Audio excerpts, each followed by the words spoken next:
My name is Rich Schmidt. We're here with Aldie Howard. It's February 12th, 2024. We're at the Nicholson Library at Linfield University, McMinnville. Aldie, thank you so much for joining us today. And the first question, we usually start with why wine, but why don't you tell us a bit about your background first? Tell us about where you're born and raised and kind of your early childhood life. My name is Aldie Newton Howard. I was born in Clinton, Massachusetts, March 24th, 1939. My father was a book printer. He worked for in Clinton, Massachusetts, and my mother taught kindergarten. I have two brothers, both younger, and then I went through the grade school in South Lancaster, Massachusetts on, where was it? Narrow Lane School, for the 8th grade. Then I did 1 year at high school, and then I went to Mount Herman School for Boys in Gill, Massachusetts. My grandfather had taught at Mount Herman. My father had gone to Mount Herman at D.L. Moody institutions. And he built Mount Herman and then built Northfield School for girls across the river, Columbia River, and Connecticut River. So I was destined to go to Mount Herman, and I went. And I met a whole bunch of people, and I got a good education, but I didn't graduate. And my parents were a little disappointed, particularly my father. So they sent me from Boston, Massachusetts to Portland, Oregon to live with my mother's youngest sister. The best thing they ever did. I went to Beaverton High School, graduated from Beaverton High School, and went down to Crater Lake National Park as a fire guard for 2 summers. And I was accepted at Pacific University. I was accepted here at Linfield. Anyway, I went to Pacific 2 years, and then I went to Antioch College in Ohio because one of my neighbors that I babysit the kids for was an Antioch graduate. And he decided that with my background and my education and the way I took care of his kids, that I was going to go to Antioch. Well, I went. That was a royal mistake. I just remember one thing, that I had to take physical education, and I ended up playing varsity lacrosse with the girls' team. They tried to kill me, but I was the only guy in the team. Anyway, I got out of Antioch, went back home, and spent a few months at home, and then I realized that I was next on the draft list. So I went back to Portland and enlisted the United States Navy. 6 years, 4 of which, 4.5, 5 years in Scotland, Holy Loch, Scotland. I had a child with a lady that I met in Scotland who abandoned us when my son was 2 years old. And I was the only person, a man, allowed to have custody of a child and allowed to immigrate out of Great Britain in the history of the country.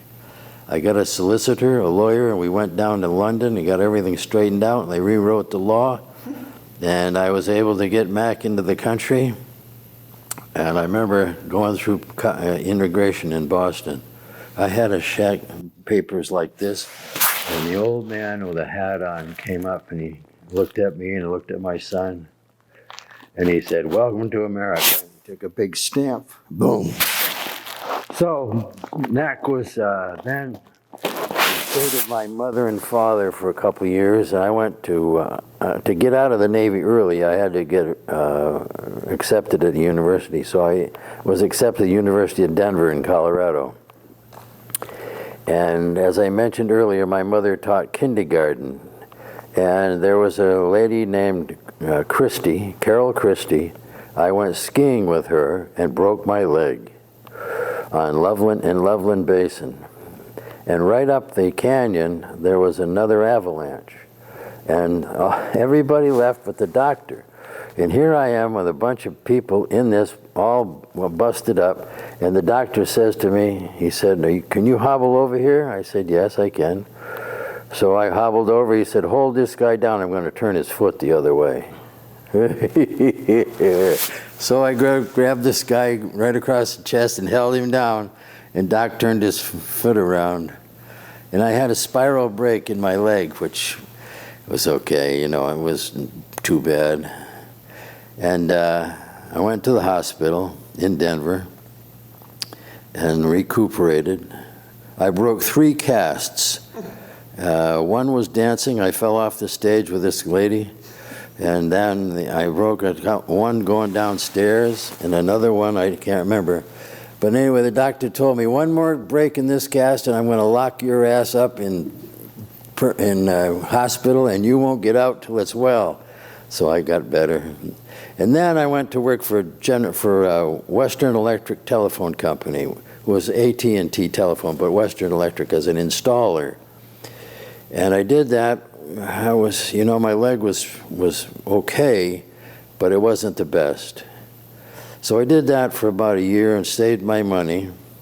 And then I called Charles Trombley at Pacific University in Forest Grove, and he wanted to know where I was. And I told him I was in Denver, Colorado, and he said, well, we're going to start classes here Thursday. This was a Monday or something. He said, if you can be here, you can go back to school. So I jumped on a Greyhound bus and went back to Forest Grove, Oregon, and went back to Pacific. And I graduated after 2 years, married the dean of women, got my son out here, and then I realized the day I got married, I got my real estate license. And I was showing a home in Gaston, and I was standing in front of the sink, and I fell through the floor, right up to my armpits. And I'm looking up at the people, and I said, you might not want to buy this place. It's a little rickety. I went back and told the boss. He laughed. Everybody in the office laughed. But that was the end of my real estate career. I realized that the city of Forest Grove did not have a good restaurant. So I went to OLCC, and Don Church was the administrator. And he said, Aldie, I cannot give you a license for liquor in Forest Grove until you get permission from the city council. So I ran for city council, and I was elected by 2 votes, and I left the room, and they voted on my liquor license, and I got it. So I built a coffee grinder restaurant, probably maybe 100, 150 seats with a big bar, and a beautiful place, and opened a restaurant. 482 employees because in the 5 years I had it, because I used college people, and they would work for one meal, want to get paid. It was terrible. So anyway, I went through a bunch of people, but I'd been a fireman for the city when I was at Pacific. I was a fireman for the city, and then I got on the city council, so I knew a lot of people in town, and they supported the restaurant, and I did quite well. Never made any money, but did quite well. I went to school with a guy that his father was in Oregon City. He had an antique shop called Cast-Offs and Cast On. I can't remember the name, but anyway, he told me that Mrs. Richardson, who had a Holly Knoll museum, was going to sell the museum, and they wanted $75,000 cash because the kids didn't want anything to do with the antiques. Mrs. Richardson had collected antiques all of her working career as a nurse, and her husband was in a rest home when she didn't leave him anything. So Walt said, he was the owner of the Cast Iron and Cast Off, said, we've got to take Mr. Richardson some money. So after the sale, we bought it for $75,000. We kept it until the following 4th of July weekend. We had 3 sessions a day for 5 days and sold all the antiques, 2,500 antiques, for the gross profit of probably $260,000, somewhere in there. So I paid everybody off that had loaned me money, and paid back the bank loan, and took some of the antiques I put in my restaurant, which was really interesting because there were some beautiful things that she'd collected, including a back bar. And my Uncle Aldous, after whom I was named, willed me $1,000 when I bought the back bar in the drugstore for $1,000. And now my brother has it in South Carolina. It's coming up. Anyway, after that, I went back to Pacific and graduated, married the dean of women, got the real estate license, fell through the floor, got back, got the liquor license, and started the restaurant for 5 years. After that, I'd had enough. So I got out of the restaurant business, and I'd gone back to the Coast Guard and taken all of the tests after I got out of the Navy, and I was a qualified member of the engineering department. And I went to sea on a research vessel for Military Sealift Command out of Oakland, California. And the first year, I went from Adak, Alaska, to the Philippines on this research vessel. We'd go anywhere that the scientists wanted to go and do anything that they wanted to do. So then I got off of that, and I went back home. And meantime, my son was still there. But he went in the Navy, or he went in the Army to Camp Casey in Korea, and I went to see him. After I got off the ship, I had some money. They paid me very well as a second electrician. And then I went to see my son in Camp Casey, Korea, South Korea. And it was in winter, and I was remembered playing soccer in the snow with the kids. And there were buildings, apartment buildings on four sides, and this pitch was right in the middle of this soccer field, was in the middle of all these buildings. And here were these little kids playing with a big American in the snow in December. And when I went to the market the next day, I could hear all of the chatter. I never knew what they were talking about, but they were talking about me. And an old man stepped out from somewhere, and I had a full beard, and he took his hands, I still feel it, and he said, "Nice." That's all he said. That was a wonderful memory. Anyway, the kids were great, and the ladies were all, happy to have somebody play with the kids in the snow.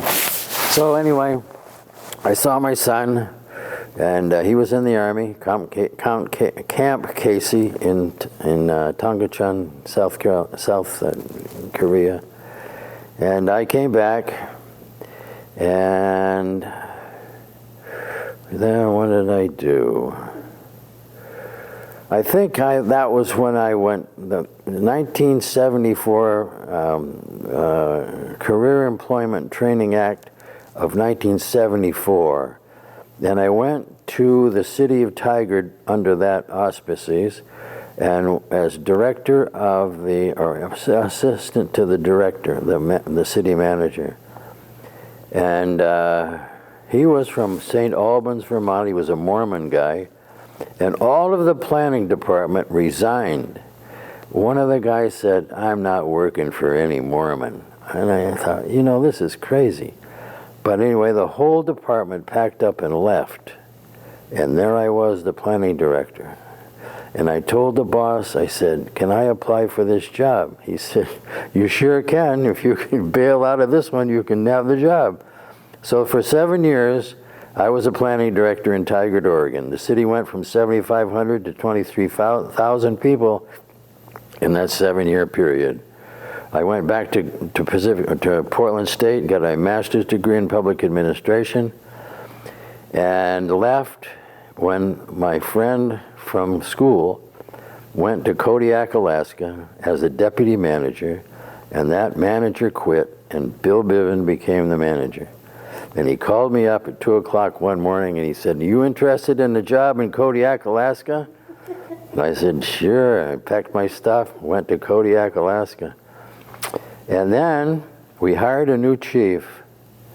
The chief, I can't remember his name, but anyway, he was a sergeant in Juneau, and we hired him. But he lived with me for a couple months until he could find a place. He had a wife and 5 kids coming up from Juneau. And we hired him. He came up, and when he got drunk, he would talk about these things, and so we were reminiscing. And I told Biven, I said, you know, he was the city manager, Bill Biven, nice guy. And I told him, I said, you know, we got a Jekyll and Hyde in the department. I said, he's a nice guy, everybody likes him, but he's dangerous. He's going to really have a problem. Sure enough, he had a problem. About, I don't know, maybe 6 months later, he was drunk. He was driving on the wrong-hand side of the road, arrested by the only woman in the department with the secretary with no clothes on. And he packed up and left Kodiak. However, the city council, Biven was down in Juneau trying to get money for the city, and I was in charge. And I got to the city council, I put out a memorandum, meet me at 9 o'clock tomorrow morning. It's an emergency meeting, be there. Well, why? I said, I'm not going to tell you. So anyway, we got the meeting, and they're all yelling and screaming, what's the going on? I told them the story. They said, we want to see him. So I called the department and Sergeant Culberson. I said, go over there and find him and bring him in here. The council wants to see him. And he came back and he said, he's gone. Wien Air, Alaska, flight at 8 o'clock this morning, he's gone. And the council said, we want to see him. You can tell the community anything you want, but we want to see him back. I said, I'm not lying to these people, no way in hell. We have employed you all day, you're going to do it. I said, no, I'm not. Finally, they settled down. And I went out to the airport to get Bill Biven, and he said, oh, by the way, Monday morning, you're the chief of police. I said, what? He said, yeah. He said, I suggest you don't drink. So I was the chief of police, 42 people in the department, and we had a jail. We picked up all the natives at night so they wouldn't freeze. Took them in jail, gave them breakfast in the morning, and set them out again. And that happened 365 days a year. They just didn't have any way of improving their lives. They were caught. There were 4 or 5 villages on the island, and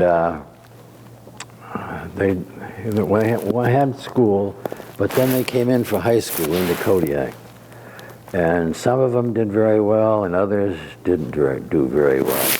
But anyway, I was the chief of police, and there was a barracks there for the Alaska State Police. And the captain called me one morning and he said, Aldie, I want you to come with me. There's an issue out in one of the islands in the villages. So I went out with him. He shot her first and then he shot himself, 16-year-olds. They laid in the snow, dead. He said, Aldie, I want you to tell the parents, because I've done this before. And they were so stoic, they didn't even blink. I told them as easy as I could that their kids had been shot, and they were gone. But they never flinched. Anyway, I got out of Kodiak and and went back to Tigard. I rented my house to 2 women that I knew, and I went back to Tigard. And then my brother bought a winery in New Hampshire. Here's the wine story. He was making a rock maple-based liqueur, maple syrup-based liqueur. And he made it for friends. You know, he was doing 4 or 5 fifths for Christmas and this New Year's and stuff. And he took a bottle to the state of New Hampshire, and they said, we'd like 500 cases. So we went from bottles to 500 cases. Jenkins Spirits made it for us, but I ran the winery. We'd inherited about 25,000 gallons of wine and about 10,000 gallons of apple wine vinegar. John Canapa had been a pharmacist in New Rochelle, New York, and he bought this 50 acres in New Hampshire and put in a vineyard and started the winery. And he competed with Annie Greensprings for apple wine for a number of years. and left all this wine in casks. And then I knew Barney from my experience here in Oregon with Chuck Coury, and I called Barney, and he came out, and we stabilized the wine, and I ran the winery for 4 or 5 years. Hadn't been home for a while, and it was good to see my parents again and my brothers. The three of us ran the winery, but we made switchel with the apple wine vinegar. And switchel was a beverage: apple wine vinegar, water, molasses, honey, and maple syrup. I made that in the lab. And I gave the tours through the winery and let the kids do the bottling and whatever we had going. And I told them about switchel and the history of it. It was a military or Navy that had used it, and the acid in the apples kept them from getting scurvy. So it was a very well-known beverage. In fact, lots of people after that came to the winery and told me about their experiences with switchel in the hay fields and how they survived and what switchel meant and on and on. And we were just a tourist attraction on the lake, on the shores of Lake Winnipesaukee in Belmont, New Hampshire. And the buses would arrive, everybody jump off the bus, smoke, drink all he could, get back on the bus and wouldn't buy a bottle. So I sent a bottle of switchel. We got a Yankee magazine showed up, and 3 guys in a winery in New Hampshire. It was the only winery in New Hampshire. It was the first winery in New England, and the only one in New Hampshire. And so Yankee magazine did an article on us. They would not advertise liquor, but I boiled all the alcohol off of the switchel, so they did an article on switchel. And after that, we sold it throughout America, and one lady sent it back. She said, I don't like it.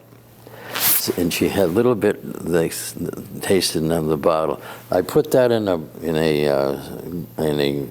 case in the winery, and I sold more switchel because people would read this letter and say, I want some of that stuff the lady in Alabama didn't like. I sold a lot of switchel. And I sold a lot of wine. We bottled it all up. We had a bottler, an old one. I did most of it by hand, a filler. But the vineyard froze. And I tried to prune it, but it didn't do any good. So there were a few people that had invested in the winery. And so they were growing grapes. Marichal Foch, which was a red, hardy, tough to deal with grape. Yeah, I think if you kept it in the bottle for 20 years, it might have been drinkable. But then I made some fruit wine. I made a beautiful wine from raspberries. A guy brought me 80 pounds of raspberries, and I fermented it and bottled it. Beautiful wine. I didn't give people a taste of that wine either. I wish I'd made 500 cases because everybody liked it, and I sold out all the wine. Anyway, I'm digressing a little bit, but that was my first avenue into the winery. But getting back to Forest Grove, I met Charles Coury when I had the restaurant. And he was on Main Street. I can still see him walking down the street. And I knew who he was because of everybody. You should meet Charles Coury. So I went across the street and I introduced myself. And I was at his first crush. He'd lined a trough into the basement, into the totes, with tin foil. And we crushed the grapes and they went down into the basement. His father was alive at that time, Pops Coury, a nice guy, and his wife was there, and the 2 boys, Charlie and Brad. Brad later went on to Seattle, and Charlie went down to Eugene. But anyway, I just worked for Chuck as a friend. You know, he never paid me. I just learned from him all I could. But he decided to expand, so he went from a small home brand winery, and he bought grapes from Washington.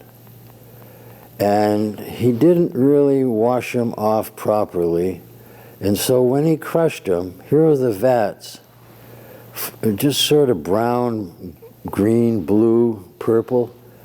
And there was a Rubillon Gaillon. He was from France. He was I don't know, somebody hired him to come and research the winery, Oregon winery, wine industry.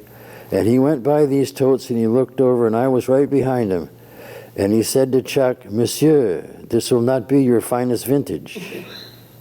And I got laughing so hard, Chuck kicked my ass out of the winery, and we went back. I was in the leaves laughing. Anyway, that was, it was true. It was not his finest vintage. And anyway, I made a sign for Chuck, BBE, Bad But Extraordinaire, and I hung it in his office when he was gone one day. And he would sit behind his office, in his chair, behind the desk, and he finally got to about $250,000 in accounts payable. And he looked around and he couldn't pay it. But he'd given a class in wine appreciation at Portland State. And the Tepler brothers, Mark and David Tepler, showed up. And they eventually bought the winery from Chuck. And that was sort of a sad situation because Chuck didn't realize that they had put in this money, paid all his bills, and he continued to think that he was in charge. And they told him quite frankly he was not, and he left. They paid him some money and he left. And he went into Portland and he started a brewery making wine or making beer. He got the recipes from the Portland Public Library and started making beer. Some of it was good and some of it came out of a horse. But he persisted, and then he didn't pay taxes. I loaned him the money to pay his taxes for for Multnomah County taxes. He didn't pay them, and Multnomah locked the building and sold everything he had at an auction. And that really busted him. He went down to California, Calistoga, and moved into his father's house. His father has passed away, and that's where he was. So when I was sailing, after the winery in New Hampshire, I went back to sailing as a second electrician. And when we'd come back, the office was in Oakland, and when we'd come back from sailing, I'd go up to Calistoga and see him. And he worked around for a couple wineries, and his attitude wasn't really in it. You know, he'd been broken. And we had a good time together, though. I tell you, he was a good man to party with. He had a story to tell, and so did I. You know, I was just a sailor. There's something about a sailor that you don't understand unless you go to sea. You come into port a whole different way. You can drive in, you can fly in, and then you can bring a ship in. And it's altogether different. And so, yeah, I did 18 years at sea, been around the world 4.5 times. And I wanted to see the world before some idiot blew it up. And I was in Desert Storm, sure as hell. I was on a tanker, 188,000 barrels of oil under my butt in the middle of the Persian Gulf during the war. Not a good place to be. Anyway, after that, I came back. I got crushed.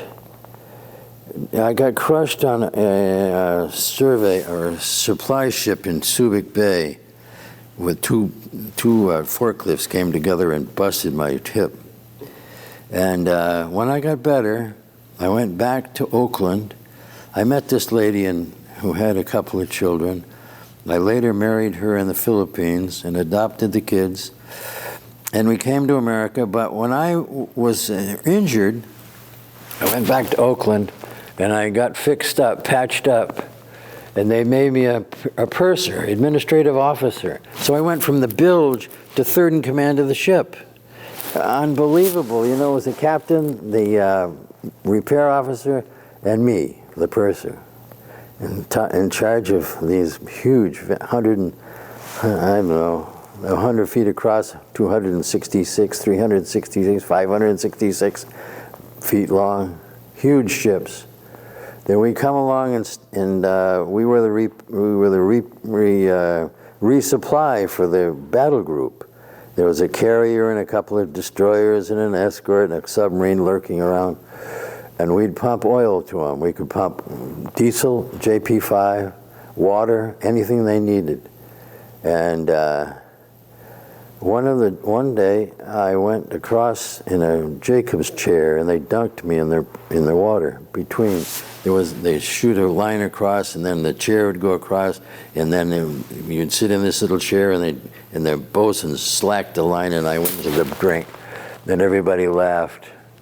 And I went onto the aircraft carrier, and I met a guy who had been on the ship for R&R when we went into port. We usually go to Jebel Ali in the Persian Gulf, which is a big man-made port, and pick up our oil and then sail out. Anyway, I got to fire a jet right off the carrier deck. That was fun. I went back aboard the ship. They didn't dunk me that time when I went back.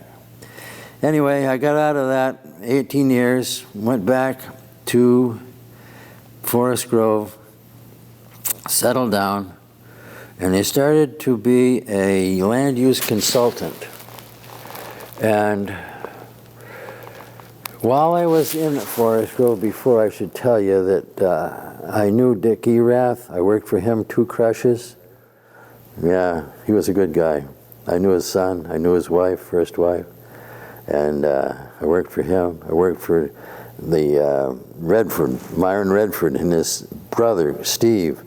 The first crush, they had a car jack on top of the press. I can still see Steve pulling that and press the grapes in this with a car jack.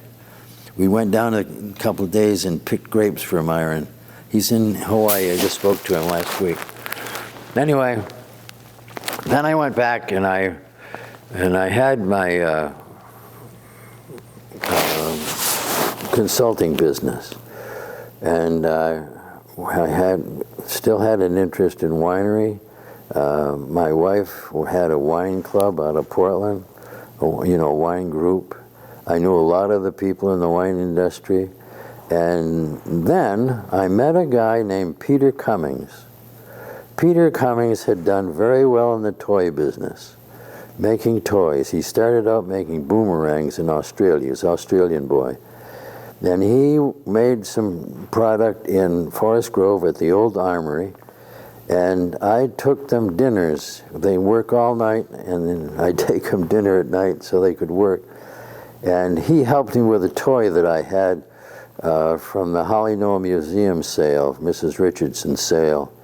I was cleaning up, and this toy fell down behind a bookcase. It was a little toy about this with numbers, and you could take 2 feet and put 1 on 4 and 1 on 8, and 32 would show up between the monkey's hands.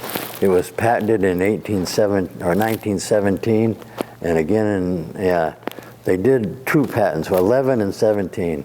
But the patent had run out, actually, so I made it and pressed off a bunch and sold them. And Peter Cummings helped me with that toy, and we sold them all over the world. He did very well. He's now in Hong Kong, but he owns 200 acres in Banks, Oregon. And he hired me as a consultant recently, last year, to do a winery, a brewery, and a tasting room on that acreage. We're going to plant 15 acres of Chardonnay and 15 acres of Pinot Noir. And we bought the plants from Joel Meyer, an old friend of mine. He came back around, and we're going to plant the vineyard. And Peter was in hemp, lost his butt in hemp, but he irrigated all his fields on this acreage. He has 2 beautiful big ponds. He has a water right to one of them. We can irrigate. And so he wants to be in the wine business. He went back to Hong Kong, had both hips replaced, and went into China where his company is. And right after maybe 2 or 3 days after the operation, then he really screwed his legs up. So he came back, and they eventually, after 3 operations, he got 2 standard hip replacements. And then he got an infection, and he just got over it. He told me yesterday he was fine. So he's coming back in April, and then he's going to go back to Hong Kong, and then he's going to back for the summer. And we'll plant the vineyard in September, October, and maybe with irrigation we can get a crop after 2 or 3 years. And so that's the story of my wine industry. It came all the way around, a big circle around. I knew just enough to get in trouble in Oregon, in New Hampshire, and I did. I made wine that was, some of it was beautiful and others to put it in the drain. But anyway, I knew a lot of people in the wine industry. I still do. Myron's, I say, is in Hawaii. I called him the other day, talked to him. And Dick Erath just passed away, Ponzi's, David Adelsheim, all these guys. I either knew them or worked for them. I was just labor, you know. I made a little wine when I got to Belmont, but some of it was good and some of it was bad. So that's my story. I'm still in Forest Grove as a land use consultant, and I've enjoyed my life 100%. If I die tomorrow, remember, I had a hell of a life, and I'm still living. I'm going to be 85 in March. Yeah, we're going to go to Florida to celebrate it with my brothers. Yeah, that's my life. You mentioned you knew Barney Watson as well. Yeah. So tell me about, after you started working with Charles Coury, how did you learn winemaking? What was the process like for you to become proficient enough to make wine in New Hampshire? I was fairly intelligent, and I talked to these guys, and I watched them. Dick Erath was the one that showed me most of what I knew. I remember he put too much yeast in a big tank, and it just erupted. Purple flame just shot out of the top of this tank. And he said, "I think I used too much yeast." Well, he did. Because it was just an eruption, like a volcano out of the tank. But he showed me a lot of stuff. And my brother, Peter, was a science teacher, and he knew about chemistry. So when we got into Belmont, he would help me with the chemical situation, how much to do, how much of this, and to heat the yeast, and pour it in, and quantities and milliliters and all that stuff. So I learned, and I was never a very good winemaker. The best wine I ever had was that raspberry wine. It came out perfect. But that's how I learned. I learned from all the guys. Myron and his brother we went down there to pick grapes. We learned a little bit there. Chuck taught me a little bit, although his vintage was not the best. That was funny. Anyway, Chuck was a good guy, and he got involved in a ozone generator in Calistoga, and Carlson and Associates made a very nice unit. And I asked him if I could be the distributor in Oregon, and they said sure. So I took these ozone generators around, sold one in Eugene to King Estates, sold one to a guy in Hood River that was making orange juice, sold another one to the guy in Banks that was making honey. He was shipping it to California, 50-gallon drums. But this system was so clean. It was a cold system. It had a venturi that put the ozone into the water, and then you sprayed it around. But it would kill all of the bacteria. You put it in a 50-gallon drum, it'd kill all the bacteria. And then they had a test kit. One guy developed it. The material was from a firefly enzyme. And you stick this swab into whatever you were cleaning, and if there was any residual life left, it would show up. but if you'd cleaned it, it was negative. And I showed it to David Tepla up there at the winery, on Coury's winery. He couldn't believe it. I showed it to this guy in the honey guy. One of his tanks, he put the honey in 55-gallon drums and send it down to California. If there was anything in there, it would rotten, make the honey go bad. And I showed him this system. I swabbed the barrel. He said, "Leave that machine right here. I'm buying it." He wrote me a check for $15,000. And I called down to Calistoga. "I need another machine. I just sold it." He couldn't believe it. But anyway, I went to a few wineries that way and showed them. But the small guys couldn't afford $15,000 for a ozone generator. So I got together with a guy in Newburgh that was making apple cider, and he used the generator. He kept it and used it, and his cider improved 100%, and he was #1 in the state fair with cider that year. Yeah, it was a real system, I'm telling you, and lots of people use them now. There's a winery in Carlton. It's the Carlton Wine Studio. And they have an ozone generator right there, and I asked the kid that was there when we went through the place. I said, "Do you use that generator?" He said, "Yeah." I said, "It's from Carlson. Do you know that company?" He said, "No." I said, "I worked for them." So they're still using them. Some people think that it would change its flavor in the wines. It never did. It turned to, the ozone dissipated after it's done its job and went back to atmospheric. So that's it. I keep remembering all these stories. Yeah. It's just my life. So tell me a little bit about Charles Coury. Charles Coury.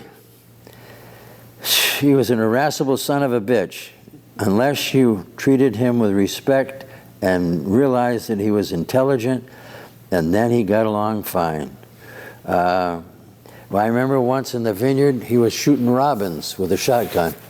And he gave me the shotgun. And he had one and I had one, bird shot in it.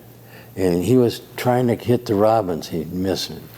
And I said, "It's real easy, Chuck. You just shoot him." And I pulled the trigger, and a robin fell right at my feet. He said, "Son of a bitch." He said, "I've been trying to hit a robin for 2 days. How did you do that?" And I told him, "You got to lead them when they lead." And like this. And then he shucked a bunch of them and made a robin stew. And his wife threw it out. He was mortified. Anyway, later, when I had the restaurant, he came to work for me as a bartender. And my brother still remembers, Chuck, because he taught Raj how to make some Ramus Fizz or something like that. And he worked for me for a while as a bartender. So I had, and as I say, then when he went to Calistoga, I went to see him quite often. And we would go out drinking. Yeah, shit. He had a bicycle he ran into the woods with.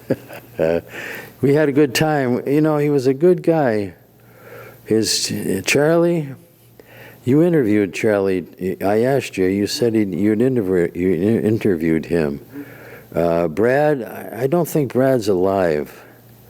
He went up to Seattle, and Charlie went to Eugene. I've never seen him before or again after he left. I dated, what was her name? She had a connection to the wine industry. Oh, Chuck Coury's brother or something. Yeah, Chuck Coury's brother dated Betts Coury.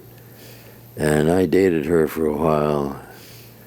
And that's how I met Charlie and all the rest of them, and that Cal Erath's boy. I think Cal's still around. He had a restaurant in Hillsborough once. He had a restaurant here in Newburgh. Well, let's talk about Barney Watson a little bit, because you mentioned Barney actually came back with you to New Hampshire. So tell me how that came to be. Well, I met him when he lived in Corvallis, and I met him somewhere in this wine industry. You know, he saved a lot of guys in the wine industry because he was an enologist and a viticulturist, and he'd worked as a cellar rat. And so he knew a lot of these people, and he knew their problems. And this was a brand new industry. You know, I never even had Oregon wine in my restaurant in 1970 because nobody knew about it until '72, and we went to France. Somebody went to France and got a medal or something, and finally people realized that the Oregon Pinot Noir was good, and so that started the whole industry. But Barney helped a lot of people, and I knew him. Went down to Corvallis often. He had some wine in a big barrel out and back. He married Nola. I think they had two boys, and then I asked him, you know, if he would come back and help me in the winery, and he said sure. So he came back and helped me. But I thought it was going to lead to him staying, and that didn't work out. So I got a little angry at him and wrote him a nasty letter. I don't think he ever forgot me or forgave me. But that's how I knew him. A lot of times we went to Corvallis, and Barney was a good guy. I'd like to meet him again, see him again. I called him. I got his number from Myron and called him up, but I haven't heard from him. He's probably still smarting from the letter I wrote to him so many years ago. Anyway, good guy. He went to Schmidt Junior College and taught enology and viticulture there. Smart boy, and as I say, he saved a lot of people's ass because they didn't know what they were doing. Malolactic fermentation, what's that? And Barney knew, and he told them. And anyway, I'd like to see him again. Maybe I will. Who else you want to know about? Dick Erath, he passed away. He was an awful good guy. He taught me a lot. And I never did get to play a game of cribbage with him. He was an avid cribbage player. But I knew him for a long time. He just passed away. I saw him at the vineyard quite often. You know, I lived in Forest Grove, and I'd come down to Dundee Hills, and there he was. And we had a good time together. I worked for him during the 2 crushes, probably, and learned a lot from him. He was easy going. He was a real nice guy, easy going, laughing, big smile, and I liked him. He liked me. Who else you want to know about? Well, who else did you interact with? I mean, you mentioned the Redfords. Yeah, Myron Redford and his brother Steve. I picked grapes for him. I went down there several times over the years. He had a mobile home on the acreage, and he had a nice little tasting room. We'd go down there and drink a little bit. He'd show me how he did it, what he did, how he did it. So I learned a little bit from Myron. And there was another guy, too, Bill Fuller. Bill Fuller started Tualatin. Well, Tualatin Vineyards later bought him out. Willamette Vineyards. Willamette Vineyard bought him out, yeah. But he had a big vineyard. I just went up there the other day. It's still there. The lady that runs the tasting room graduated from Forest Grove High School with one of the girls that I adopted. Came to America. She was pregnant, had a daughter named Helen, Helyn, after my mother. She just had her 3rd child. She's married up in Tacoma to a guy in the Army. And she graduated with a lady that's running the tasting room for Willamette Vineyards. Yeah, small world, I'm telling you. There was a guy we were up at the Eminent Domain. Big winery, we drove up. You had to go there by appointment. But here's the guy, the owner, Jeff something or other. Jeff Meter. Yeah, okay. He's standing in the yard with a glass of wine. We drive up, and there's a big cat. And I have a cat named Gracie, and he had a big cat. I don't know what the name of it, but a big animal. And we got to talking with him, and he said, "Come in." So we went into the tasting room, and he bought a bottle of wine for my love, and he got talking around how we were going to do it. One of the things about Peter Cummings is that I would never have suggested that he do a winery unless, and in fact, he had a guy in China with a connection. And that guy, his name is Wang, and he is a world-renowned, he was educated in Paris, he's a world-renowned expert on wines. I met him at a party that Peter had, and he's coming back in April, and he's going to buy all the wine that we can make. And that's the only reason that I suggested to Peter Cummings that he get into the wine business, because there are 1,000 wineries in the state. Yeah, really, there's so much. Anyway, Wang's going to show up. He's a nice guy to take everything we can make. So Peter, in the hemp business, lost his butt, but he built a huge building in North Plains, 35,000 square foot warehouse to extract hemp. And then when the thing all went to hell, he still had the building. So it's in rural residential zoning, so we can buy grapes from Washington, Oregon, anywhere, and press the grapes and have the winery there. And he's going to bring all the equipment from Kentucky, California, Canada, and Colorado. In fact, one of the boys is in Colorado right now getting the equipment. We'll need the tanks, the stainless steel piping, and everything we need, the heaters, the coolers, and we're going to assemble a winery in North Plains. And we can have a tasting room and do it right. And Peter's done very well in the toy business. I mean, very well. So he can afford to do whatever he needs to do to get that thing up and running. And I'll be back in the wine business. Round and round and round it goes. Where it stopped, nobody knows. But anyway, that's my story. What were your impressions of Oregon wine in the 1970s, 1980s? What was the wine like? What were the people like? Nobody knew what it was like. And they made small batches.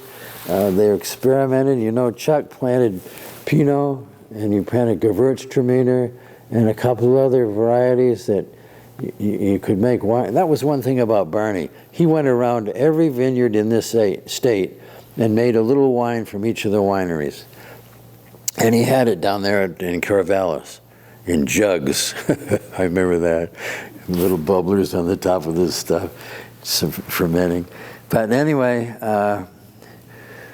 the people were genuine. The wine, nobody knew about the Oregon wine. You know, that's why I didn't have it in my restaurant. I was surrounded by wineries. Montanore, David Lett down here, and Irie, yeah, all these guys. They were making wine. But I just didn't understand how important it was to the wine industry that became a multi-billion-dollar industry in this state. Nobody did. We were doing Albaden, and there was a company down in Honeywood in Salem that was making fortified wine for the drunks in Portland. He says, you know, that was all fruit and berry wines. And nobody really understood what we're doing. But Chuck Coury did, and so did Ponzi, and so did a couple other guys. Lett, he knew what was coming, and they all had enough foresight. You know, Chuck Coury and Dick Erath wrote went down the OLCC and wrote the requirements for a winery. It just didn't exist. They didn't know what a winery was. And then they had licensed Honeywood, but you know, it was brand new industry, and nobody really envisioned what Chuck and these pioneers had envisioned. And so, yeah, later, I would have had Oregon wine in my restaurant. But in 1970, 75, no. Almaden, Reuniti, and all that stuff. Goat piss, you know. But anyway, that's what happened, and now it's a huge industry. How much attention have you paid to the growth? Well, as much as possible, you know. I always looked, whenever we went to Florida, we had a home in Florida, I'd go to the wine shops and ask about Oregon wines, and they'd look at me like, oh, we got a couple bottles over here somewhere. What do you want? How kind of, yeah. So, yeah, the only way that they got the wine out was the event in France, in 1972 or something, that had just knocked the socks off their wines, and then people gradually got into it. You know, they started drinking it. There were wine clubs and that kind of thing.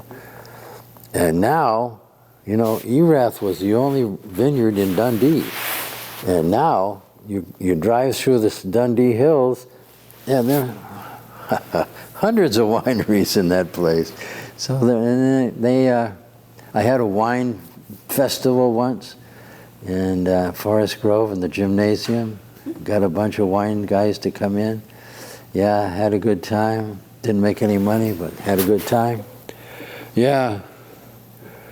Yeah.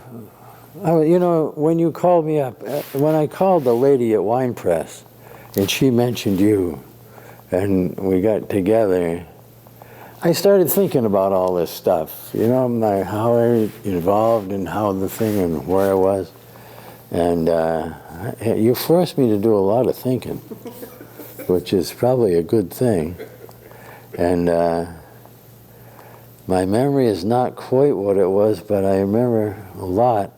So what are some of your favorite memories, wine-related memories in Oregon? Oh, Chuck Coury shooting the robins and trying to make a robin pie. Jesus, that was crazy. And then down in Calistoga, we had great times. Dick Erath, you know, working with him. He knew what he was doing. Myron Redford and Steve, those guys. I remember them all. Yeah. My wife thinks I should have had a winery. Well, I know I should have, but shoulda, woulda, coulda, didn't, you know? Sounds like you're about to. Well, now I will, yeah. With Peter Cummings. I've suggested, he's got 2 beautiful ponds in this thing, and you know, duck ponds down here. And I told him, there were beautiful geese. I said, how about 2 geese and 2 ducks for a winery logo? He looked at me, he said, you're nuts. I said, how about that? You're nuts winery. He just laughed anyway. Yeah. That's good. Appreciate all your time, your stories. Yeah. Thanks for sharing with us. I don't know anybody else that has the stories I have. I can't even imagine anybody else could have the stories you have. So go ahead and let you off the hook. Thank you so much. Yeah, thank you.